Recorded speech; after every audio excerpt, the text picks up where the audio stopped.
세계 최고 문자 한글을 위협하는 문자가 있다고요? 말도 안 되는 소리 하지 마세요. 그런데 미국 하버드 교수는 이 문자를 직접 체험하러 미국 미시시피강까지 가게 되고 거기 사는 원주민 할머니에게 충격적인 이야기를 듣게 된다. 안녕하세요. 하버드 대학교 언어학과의 클레어 월리스입니다. 세계 언어사와 문자학을 가르친 지 벌써 20년이 넘었습니다. 그리고 저는 늘 한 가지 질문을 품고 있었죠. 인류 역사상 가장 위대한 문자는 무엇인가? 솔직히 말하자면 제 마음속 답은 이미 정해져 있었습니다. 그건 바로 한글이거든요. 가장 과학적이고 가장 사람을 위한 문자. 백성을 가르치는 바른 소리. 그 확신은 오늘 이 자리에서도 여전했습니다. 적어도 이 포럼에서 충격적인 경험을 하기 전까지는요. 세계 최고의 명문 하버드 대강당에는 세계 최고의 문자를 가리는 역사적 토론이 열렸습니다. 세계 각국에서 모인 학생들과 학자들로 숨이 막힐 듯한 열기가 가득했어요. 서로의 눈빛은 날이 서 있었고 누구도 자기 자리를 내어줄 생각이 없어 보였습니다. 가장 먼저 손을 든 건 검은색 차이나 칼라 셔츠를 입은 중국 학생이었습니다. 그가 또렷한 목소리로 말을 꺼냈죠. 한자에는 현재 사용되는 글자만 3,500자, 고전까지 합하면 10만 자 이상이 존재한다고 했습니다. 이건 단순한 문자가 아니라 형과 뜻이 결합된 철학이자 예술이라고요. 한 글자 한 글자에 수천 년의 역사와 정신이 깃들어 있다고 말했습니다. 저는 고개를 살짝 끄덕였습니다. 그 말 충분히 일리가 있었죠. 그런데 속으로는 살짝 비틀린 미소가 새어나왔습니다. 과연 그게 사람을 위한 문자일까? 그런 의문이 들었어요. 그때였습니다. 일본 학생이 재빠르게 손을 들며 끼어들었습니다. 짧은 숨을 고르며 그는 마치 준비된 말을 꺼내듯 말했죠. 한자는 지나치게 복잡하다고 했어요. 그래서 일본은 히라가나와 가타카나라는 음절 문자를 사용한다고요. 섬세한 감정과 뉘앙스를 담는 데 있어 일본어는 탁월하다고 주장했습니다. 중국 학생이 고개를 젓더군요. 그건 단순화일 뿐이며 본질적 깊이와 전통은 한자가 지니고 있다고 반박했습니다. 서로를 바라보며 나눈 짧은 눈빛. 논쟁이 오가는 토론장의 공기 속에서 감정선은 이미 살짝 흔들리기 시작했습니다. 그러자 영어권 학생이 기다렸다는 듯 몸을 앞으로 숙이며 끼어들었죠. 역사나 예술도 좋지만 지금 이 시대에 사람들은 영어 170만 단어로 세계를 움직인다고요. 영어가 글로벌 커뮤니케이션의 중심이라고 했습니다. 중국 학생은 가벼운 웃음과 함께 고개를 가로저으며 받아쳤습니다. 영어 단어 수가 많은 건 오히려 혼란이라며 한자는 단 하나의 글자로 수백 가지 뜻을 담는다고요. 그게 바로 예술이라고 했습니다. 저는 고개를 들고 학생들을 하나하나 바라봤습니다. 토론은 뜨겁게 달아오르고 있었지만 그 안에서 무엇인가 빠져 있다는 생각이 들었죠. 천천히 의자에 등을 기대며 손을 들었습니다. 좋아요. 다들 흥미로운 이야기입니다. 그런데 자리에서 일어나 강단 앞으로 천천히 걸어 나갔습니다. 여러분이 말한 그 문자는 이 강당에 있는 모든 사람이 단 하루 만에 배울 수 있나요? 그 순간 대강당에 쥐죽은 듯이 숨죽이는 정적이 흘렀습니다. 그런데 그때였어요. 정적을 깨고 뒤쪽에서 조용히 손을 든 사람이 있었습니다. 검은 뿔테 안경, 단정하게 정리된 머리, 그리고 굳게 담은 입술. 한국 학생이었습니다. 한국 학생은 자리에서 천천히 일어나 말했어요. 훈민정음, 백성을 가르치는 바른 소리라고 했습니다. 세종대왕께서는 그를 모르는 백성을 위해 모든 소리를 정확하게 담아낼 수 있는 문자를 창제하셨다고요. 독일 학생이 팔짱을 끼고 고개를 들었습니다. 논리성과 규칙성이라면 독일어 철자법이. 그런데 한국 학생은 그의 말을 끊지 않고 오히려 고개를 끄덕이며 부드럽게 이어갔습니다. 그렇죠. 논리성이 중요하다고 했어요. 그런데 독일어는 배우는데 몇 년이 걸리지만 한글은 단 하루 만에 배울 수 있다고 했습니다. 어린아이도요. 그 말에 마음이 울렸습니다. 그 자신감 있는 목소리가 제 확신을 더 굳게 만들었거든요. 그때 영어 학생이 몸을 앞으로 숙이며 말을 끊더군요. 그래도 글로벌 사용량이. 그러자 한국 학생은 미소를 지으며 살짝 고개를 저었습니다. 글로벌 사용량은 식민 지배와 제국주의 역사의 결과 아닐까요? 문자의 우수성은 사용자 수가 아니라 얼마나 배우기 쉽고 얼마나 사람을 위한가에 달려 있습니다. 그렇게 말하더군요. 일본 학생이 다시 끼어들었습니다. 히라가나는 감정과 뉘앙스를 풍부하게 표현한다며 한국어에는 그런 섬세함이 부족하지 않냐고 물었어요. 그런데 이번에는 한국 학생, 다시 한번 고개를 끄덕이며 더 차분하게 답하는 거 아니겠어요? 한글은 기본 자음과 모음만으로 모든 인간의 음성을 정확하게 구현할 수 있다고 했습니다. 그리고 감정을 얻는 건 문자의 일이 아니라 사람의 몫이 아닐까요? 그렇게 말하는 그의 목소리에는 자부심보다 진정성이 묻어났어요. 저는 문득 그 말이 가슴에 와닿았습니다. 저는 그 모습을 조용히 지켜보다가 살짝 웃으며 손을 들었습니다. 다들 좋은 이야기입니다. 그런데 여러분은 지금 글자에 대해서 이야기하고 있는 건가요? 아니면 사람을 위한 문자에 대해 이야기하고 있는 건가요? 강당을 채운 긴 정적. 서로의 시선이 잠시 엇갈렸고 저는 그 사이로 흐르는 공기의 무게를 느꼈습니다. 문자라는 도구의 본질에 대한 질문이 그들의 마음을 흔드는 것이 느껴졌어요. 그것은 단순한 학문적 토론이 아니라 문명의 본질, 인간의 본질에 관한 물음이었습니다. 모두의 얼굴에서 각자의 감정이 일렁이는 것이 보였어요. 자부심, 의문, 혼란, 그리고 호기심까지. 그 순간 저는 알았습니다. 이 토론은 단순히 어떤 문자가 더 우수한지를 가리는 게 아니라 우리가 문자를 통해 무엇을 지키고자 하는지에 관한 것이라는 걸요. 그리고 그 답은 이미 제 마음속에 있었습니다. 한글, 그 문자가 지닌 철학과 그 뒤에 숨은 이야기. 사람을 위한 문자라는 그 본질. 포럼이 끝나고 강당엔 여전히 뜨거운 열기와 말없는 여운이 남아 있었습니다.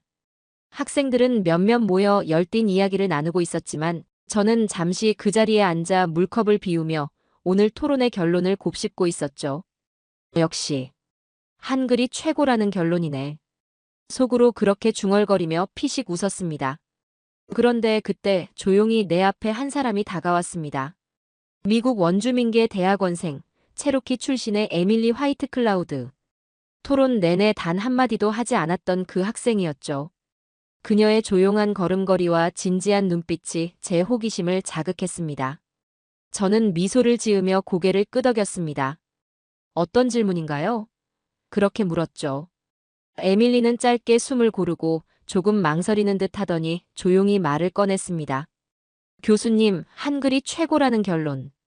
그런데 그 모든 장점을 다 지닌 문자가 이미 이 땅에도 있다는 걸 알고 계신가요?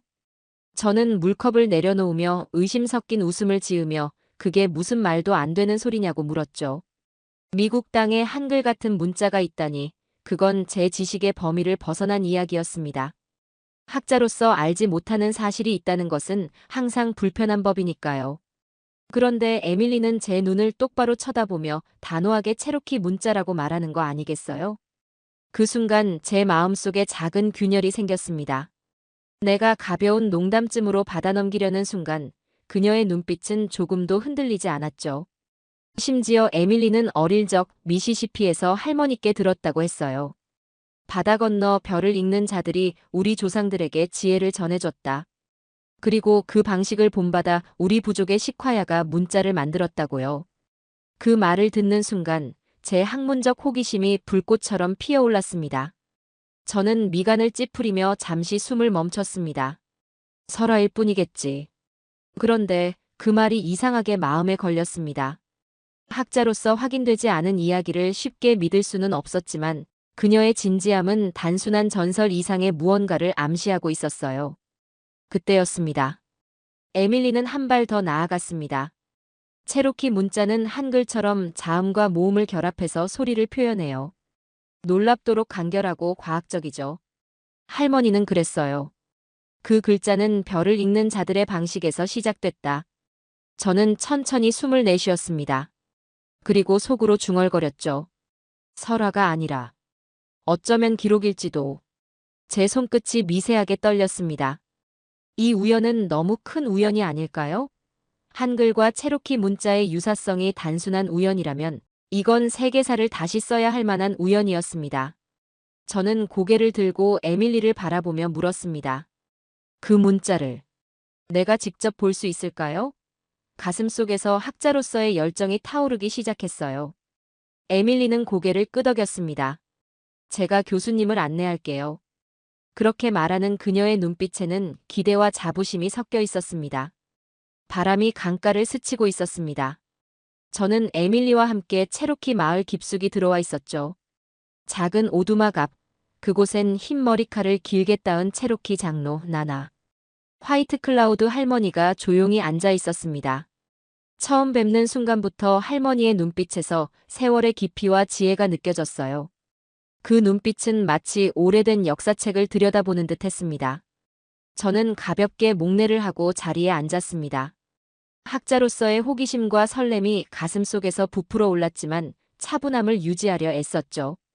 할머니, 하나 여쭤도 될까요? 저는 숨을 고르고 입을 열었습니다. 어떻게 미국에서 한글과 그렇게 비슷한 형식의 문자가 만들어질 수 있었던 걸까요?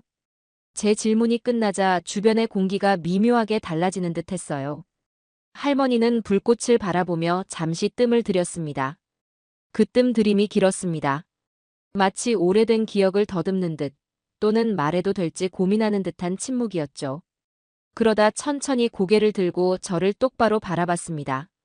그건 한반도의 사람들이 먼저 이 땅에 왔기 때문이죠. 저는 그 말에 순간 멈칫했습니다. 물이 넘어가다 걸린 듯 숨이 막혔습니다. 뭐라고요? 그게 무슨 말씀이시죠? 제 목소리에 당혹감이 실렸어요. 에밀리도 저를 바라보다가 눈이 커졌습니다. 그녀도 이 이야기의 전체를 듣지 못했던 모양이었죠. 그런데 할머니는 마치 오래된 설화 한 구절을 읊듯 천천히 이야기를 시작했습니다. 아주 오래전 별을 읽는 사람들이 바다를 건너 이곳 미시시피 땅에 닿았어요. 그들은 고구려라 불렸죠. 그들의 깃발엔 삼조고 세 발 달린 까마귀가 새겨져 있었고 하늘의 움직임을 읽어 세상을 기록하는 법을 알고 있었어요. 할머니의 말 한마디 한마디가 제 가슴을 두드렸습니다. 삼조고, 고구려. 이건 단순한 설화가 아니었어요. 너무 구체적인 정보였습니다. 학자로서 저는 분명 이 이야기의 사실 여부를 검증해야 했지만 그 순간 저는 그저 경이로움에 사로잡혀 있었습니다. 어쩌면 우리가 알고 있는 역사는 너무 불완전한 것이 아닐까요? 저는 다시 할머니에게 물었습니다. 그래서 그 지혜가 체로키 문자를 만드는데 영향을 줬다는 겁니까? 학자적 의구심과 호기심이 제 목소리를 떨리게 했죠. 할머니는 조용히 고개를 끄덕였습니다. 고려, 그리고 조선까지도 우리는 들었어요. 그들의 글자, 누구나 배울 수 있는 문자, 백성을 가르치는 바른 소리. 한글이요. 저는 숨을 들이마셨습니다. 그러니까 조선의 그 한글이 이곳까지. 제 머릿속에서는 수많은 역사적 퍼즐 조각들이 흩어졌다 다시 모이기를 반복했어요. 이건 가능한 일일까? 대양을 건너 그런 영향이 있었다니. 할머니는 고개를 천천히 끄덕였습니다. 무역길을 따라 이곳에 닿은 조선 상인이 있었습니다. 그가 식화야에게 한글의 이야기를 들려줬어요. 누구나 배울 수 있는 글자. 이름 없는 사람에게 이름을 주는 문자. 에밀리는 눈을 크게 뜨며 조용히 속삭였습니다. 할머니, 그 이야기를 왜 지금까지 아무도 모른 거예요? 그녀의 목소리에는 놀라움과 의문이 섞여 있었습니다. 할머니는 작게 웃으며 말했습니다. 어쩌면 그때는 누구도 이런 이야기들을 듣고 싶어 하지 않았던 거겠죠. 저는 그 말을 들으며 가슴속 어딘가가 서서히 무너져 내리는 느낌이 들었습니다. 그것은 학문적 충격을 넘어선 깊은 감정의 울림이었어요. 얼마나 많은 역사가 듣고 싶지 않다는 이유로 묻혀버렸을까요? 얼마나 많은 진실이 편의에 의해 무시되었을까요? 다음 날 새벽 할머니의 안내로 우리는 숲 깊숙이 들어갔습니다. 물기를 머금은 흙과 풀의 향기가 제 코끝을 간지렸어요. 어둠이 막 걷히는 시간, 이슬 맺힌 나뭇잎 사이를 지나 낡은 오두막 하나가 모습을 드러냈습니다. 시간의 무게를 고스란히 품은 그 공간은 말없이 저를 부르고 있었습니다. 여기가 식화야가 처음 문자를 새기기 시작했던 곳이에요. 에밀리가 나직이 말했습니다. 그녀의 목소리에서 경외심이 느껴졌어요. 마치 신성한 장소를 소개하는 듯한 목소리였습니다. 저는 조심스럽게 오두막 안으로 들어섰습니다. 그리고 숨이 멎었죠. 벽과 바닥에 흩어진 나무 껍질 조각들. 그 위에 새겨진 불완전한 기호들. 거칠고 날 것 그대로였지만 분명히 누군가가 그 밤을 새며 새겨 넣은 글자들이었습니다. 오래된 나무의 향기와 함께 그 옛날 식화야의 고뇌와 열정이 이 공간에 여전히 남아있는 듯 했어요. 할머니가 조용히 이야기를 꺼냈습니다. 백인들은 우리를 글 없는 야만족이라고 불렀어요. 서명 없는 민족은 사람도 아니다라고. 그 말에 제 가슴이 무거워졌습니다. 이름을 빼앗긴다는 것, 그것이 얼마나 잔인한 일인지 생각했어요. 저는 그 말을 들으며 머릿속에 한 장면이 겹쳐졌습니다. 일제강점기 조선의 아이들이 일본어로만 이름을 불리며 자신의 말을 뺏기던 그 시절. 두 민족의 아픔이 시공간을 넘어 겹쳐지는 순간이었습니다. 저는 조용히 입술을 깨물었습니다. 가슴 깊은 곳에서 올라오는 감정이 목을 메웠어요. 그래서 식화야는 조선 상인에게 한글 이야기를 듣고 더 간절하게 글자를 만들려고 했던 거군요. 제 목소리가 살짝 떨렸습니다. 할머니는 고개를 끄덕였습니다. 세종대왕이 그랬듯 식화야도 말했어요. 말을 뺏기면 우리는 사라진다. 저는 숨을 들이켰습니다. 그 오두막 안에 나무 껍질을 쓰다듬으며 중얼거렸죠. 이 순간 저는 단순한 학자가 아니라 인류의 공통된 아픔과 희망을 만나는 증인이 된 듯 했습니다. 이 작은 오두막은 단순한 유적이 아니라 살아있는 역사였어요. 시간과 공간을 뛰어넘어 한 민족의 혼이 담긴 장소였습니다. 저는 마음속으로 생각했습니다. 문자는 단순한 기호가 아니었어요. 그것은 정체성이었고 존재의 증명이었습니다. 세종대왕과 식화야, 그들은 단순히 글자를 만든 것이 아니라 민족의 영혼을 지키기 위한 투쟁을 했던 거죠. 그 깨달음이 제 가슴을 뜨겁게 달구었습니다. 할머니는 작게 웃으며 말했습니다. 사람은요, 지켜야 할 걸 뺏길 때 비로소 가장 순수한 혁명을 시작해요. 그 말에 저는 눈을 감았습니다. 이건 단순한 문자 창제가 아니었어요. 사람을 위한 전쟁이었고 존엄을 지키는 마지막 이름이었죠. 오두막을 나오며 저는 문득 생각했습니다.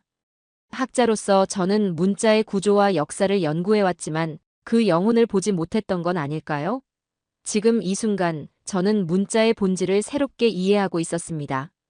그것은 단순한 소통의 도구가 아니라 존재를 지키는 방패이자 삶을 이어가는 달이었습니다. 에밀리와 할머니를 바라보며 저는 이 이야기가 세상에 알려져야 한다고 생각했습니다. 한글과 체로키 문자의 연결은 단순한 역사적 우연이 아니라 인류가 공유하는 더 깊은 진실을 담고 있었으니까요. 그리고 그 진실은 제 학문적 세계관을 완전히 뒤흔들고 있었습니다. 그날 저녁 장작불이 타오르는 오두막 안, 저와 에밀리, 그리고 할머니는 마주 앉아 있었습니다. 불빛이 우리의 얼굴을 따뜻하게 비추는 가운데 저는 손끝으로 나무 껍질에 새겨진 기호들을 매만지며 천천히 말을 꺼냈습니다. 학자로서의 호기심과 인간으로서의 감동이 뒤섞인 목소리로 물었죠. 할머니, 식화야는 어떻게 이 문자를 만들 생각을 하게 된 건가요? 저의 질문은 단순한 지식의 갈증을 넘어선 것이었습니다.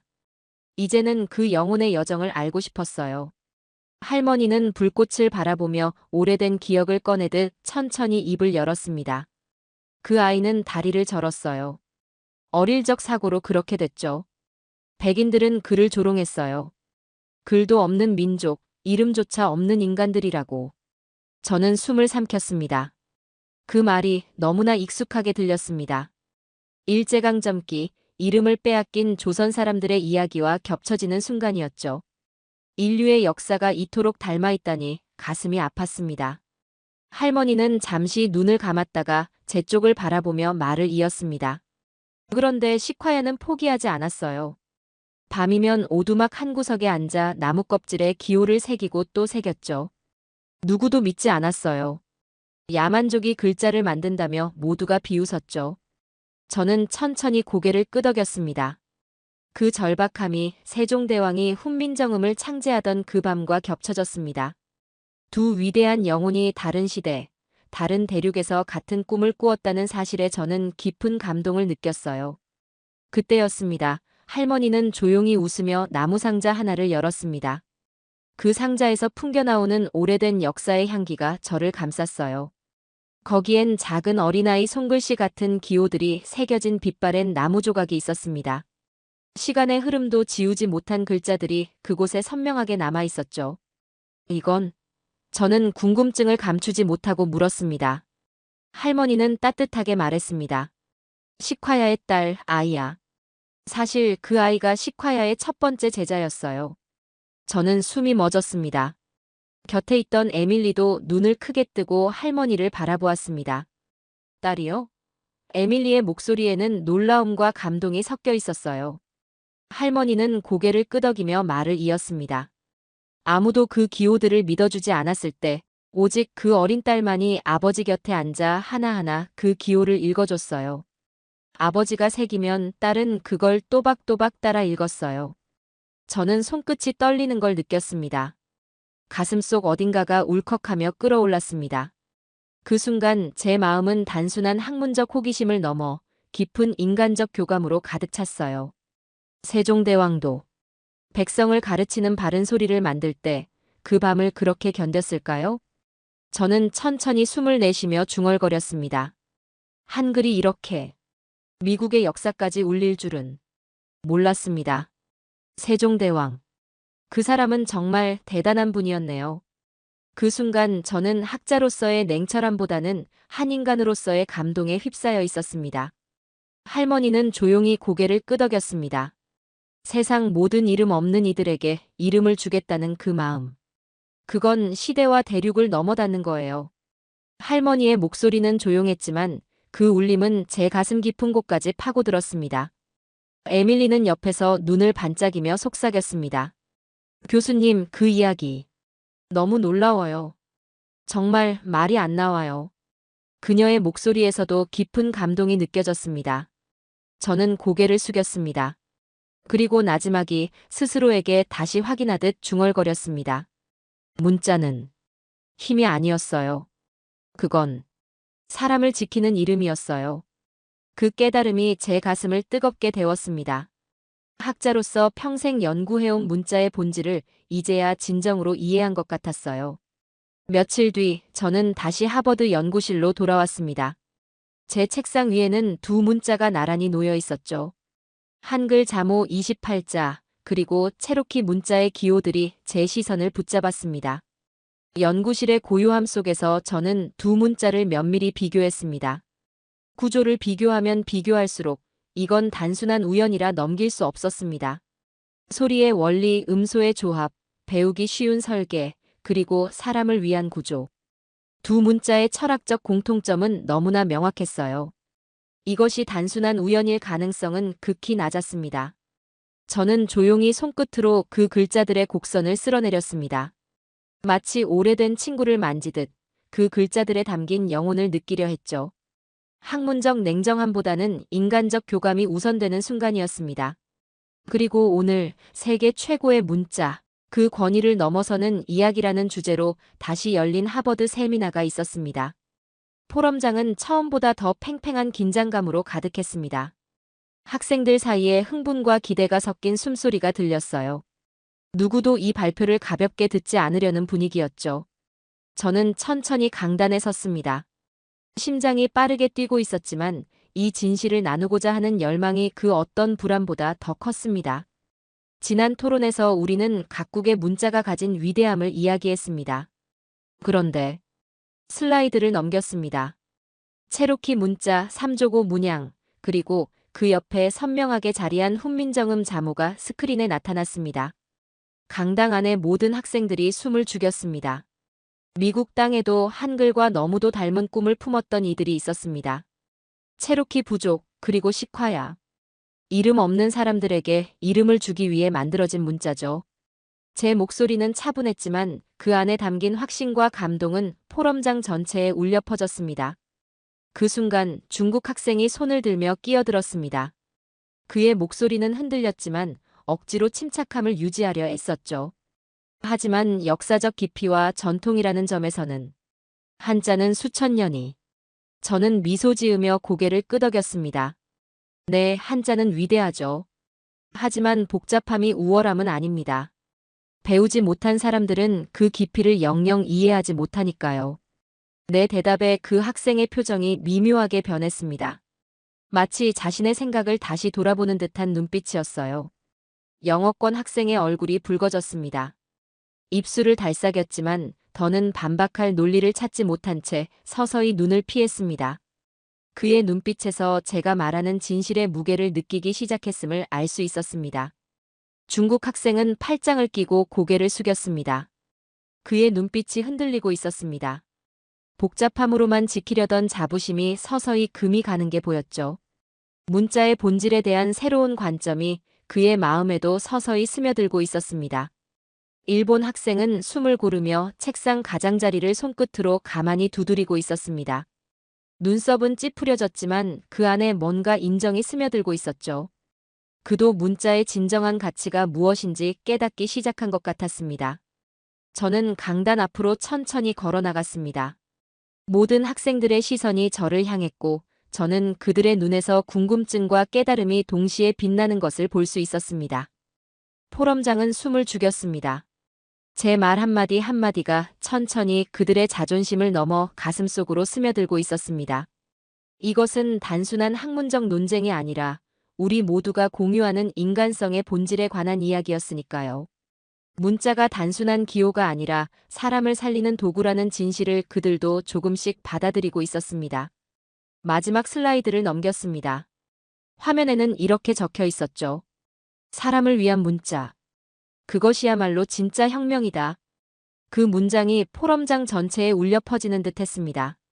포럼장은 숨을 죽였고 저는 학생들 하나하나의 얼굴을 바라보며 천천히 말을 이었습니다. 제 목소리에는 확신과 감동이 담겨 있었어요. 세종대왕이 만들었던 한글, 식화야가 만들었던 체로키 문자. 둘은 서로 다른 대륙, 서로 다른 언어지만 똑같은 꿈을 품고 있었습니다. 이름조차 가질 수 없던 사람들에게 자신의 이름을 갖게 해주겠다. 배울 수 없던 이들에게 배울 수 있는 기회를 주겠다. 이 문장을 말하는 동안 제 가슴은 뜨거운 감동으로 가득 찼습니다. 문자의 본질이 바로 이것이었습니다. 사람을 살리는 도구, 존엄을 지키는 방패. 그리고 그 이야기가 말하는 진실은 누가 가장 사람을 위해 문자를 만들었는가? 그 질문 하나면 충분하지 않겠습니까? 제 질문이 끝나자 포럼장은 더욱 깊은 고요함에 잠겼습니다. 그 고요함은 단순한 침묵이 아니라 깊은 성찰의 시간이었어요. 영어권 학생은 눈을 피하지 않고 저를 바라봤습니다. 눈동자 속 어딘가에 서서히 존경이 스며들고 있었습니다. 그가 믿어온 영어의 우월성이 아닌 문자의 진정한 가치를 발견하기 시작한 순간이었습니다. 일본 학생은 고개를 숙인 채 조용히 손끝으로 메모를 이어갔습니다. 그 손끝이 미세하게 떨리고 있었죠. 그는 무언가 중요한 깨달음을 얻은 듯 했습니다. 문자의 아름다움이 복잡함이나 섬세함에만 있는 것이 아니라는 진실을요. 중국 학생은 팔짱을 풀고 한 번 깊은 숨을 들이쉰 뒤 고개를 끄덕였습니다. 그의 눈빛에서 인정과 존중이 깃든 것을 볼 수 있었어요. 오랜 전통과 역사를 자랑하던 그가 이제는 문자의 다른 가치를 이해하기 시작했습니다. 강당은 침묵에 휩싸였습니다. 누구도 말하지 못했고 누구도 눈을 떼지 못했습니다. 그 침묵은 단순한 말의 부재가 아니라 깊은 공감과 이해의 순간이었어요. 문자의 본질이 무엇인지 그리고 그것이 왜 중요한지를 모두가 가슴으로 느끼는 시간이었습니다. 그때 에밀리가 조용히 손을 들어 제게 다가와 말했습니다. 교수님, 할머니께 꼭 이 이야기를 전해드릴게요. 그녀의 목소리에는 자부심과 감사함이 담겨 있었습니다. 체로키 문화의 위대함을 세계에 알릴 수 있게 된 것에 대한 기쁨이 그녀의 눈빛에서 빛났어요. 저는 미소를 지으며 고개를 끄덕였습니다. 그래요, 전해주세요. 이 이야기가 언젠가 누군가의 이름을 다시 지켜줄 거라고. 제 말은 단순한 위로가 아니라 진심 어린 약속이었습니다. 문자의 진정한 가치를 알리는 것, 그것이 제 새로운 사명이 되었으니까요. 포럼이 끝나고 저는 연구실로 돌아와 창밖을 바라보았습니다. 하버드의 아름다운 캠퍼스는 여전했지만 제 마음속은 완전히 달라져 있었어요. 문자에 대한 저의 연구, 그리고 한글에 대한 저의 사랑은 더욱 깊어졌습니다. 그것은 단순한 학문적 관심이 아니라 인류의 존엄을 지키는 투쟁의 역사를 이해하는 여정이 되었습니다. 에밀리와 할머니께서 전해주신 이야기는 제 학문적 세계를 완전히 바꾸어 놓았습니다. 세종대왕과 식화야, 서로 다른 시대와 대륙에서 같은 꿈을 꾸었던 두 영혼의 이야기가 저를 통해 세상에 알려지게 된 것이죠. 문자는 단순한 기호가 아니라 혼이 담긴 이름이라는 진실, 그리고 사람을 위한 문자만이 진정한 위대함을 지닌다는 메시지가 세계로 퍼져나가기 시작했습니다. 이제 저는 알고 있습니다. 한글은 인류 최고의 문자입니다. 그리고 그 정신을 이어받은 체로키 문자는 문자의 진정한 가치가 무엇인지를 우리에게 다시금 일깨워주는 증거입니다. 두 문자가 품은 공통된 철학, 그것은 바로 사람을 위한 문자라는 간단하지만 위대한 진실이었습니다. 이 이야기는 하나의 결론이 아니라 시작입니다. 언어와 문자의 역사를 통해 인류의 보편적 가치를 발견하는 여정, 그 여정은 이제 막 시작되었습니다. 저는 오늘도 책상 위에 놓인 두 문자를 바라봅니다. 그리고 다짐합니다. 이 이야기가 세상을 바꿀 수 있도록 끝까지 전하리라고. 끝까지 시청해주셔서 감사해요. 구독과 좋아요를 눌러주시면 더 좋은 사연을 빨리 들으실 수 있어요. 오늘 사연에 대한 댓글도 많이 달아주세요. 지금까지 감동 힐링이었습니다. 감사합니다.